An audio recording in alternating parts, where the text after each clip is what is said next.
Dear Laura Tarsi, my name is Bonanza86, and I know it's been a long time since I shot an episode directed for you, but I've been busy, living life and trying to get into shape, but I've hit a stall point and I'm trying to get back into it, but I'm going to save that for another video.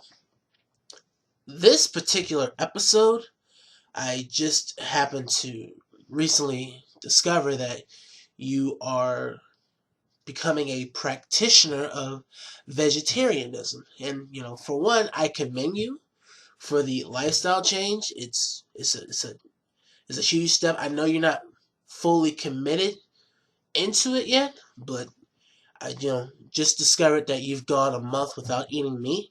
So, like I said, congratulations for for doing that, because I have to say it's very hard. I tried not eating particular meat like pork for Lent back when I was a junior in high school. And I ended up being very, very stressed out because it seemed like I was giving up something that I wanted so much, and I was trying so hard to try to be this moral individual. And then during the middle of the whole Lent thing, I just had this mental breakdown. And I just said, fuck it, I'm going to eat whatever the hell I want. So, to be quite honest, Laura, I have never been, to be honest, just complete vegetarianism.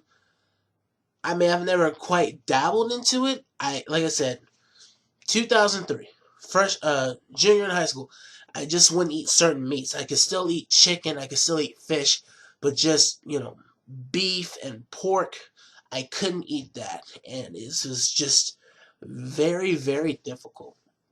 So, the question I want to ask you, Laura, is what made you decide to say, hey, look, I'm not going to eat meat anymore. I'm just going to stick to broccoli, cauliflower, carrots, peas, onions, asparagus, squash, potatoes, and the like. What in particular drove you to be a practitioner of this lifestyle?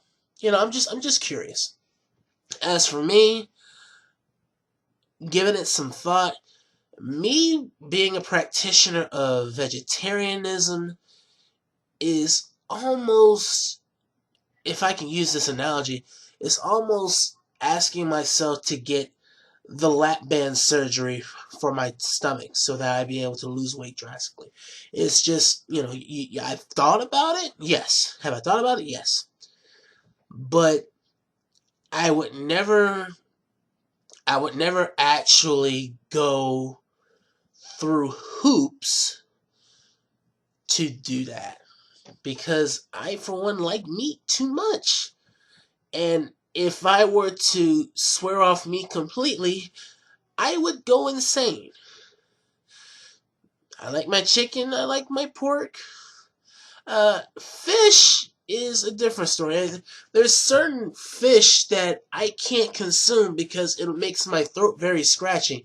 And I'm thinking it's some kind of ingredient that they put into the flour when they bread the fish, but for some reason I can't eat it. However, when I eat sushi, nothing odd or peculiar ever happens to me.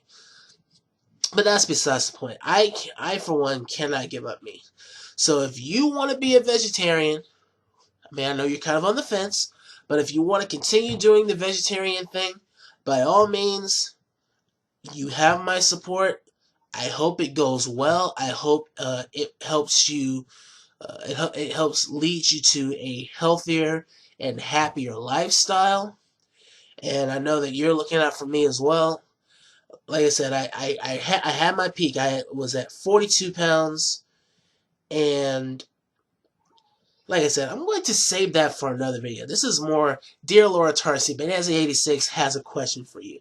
But that's all I really wanted to say. Vegetarian? Okay, that's cool. What led you to it? Another question I wanted to ask you before I finished making this video is, since you've been a practitioner of the vegetarian lifestyle, what vegetarian dish would you best recommend for me? In the case that I just want to have a meal that's completely devoid of meat, if that ever happens. I would really like to know because I'm very intrigued.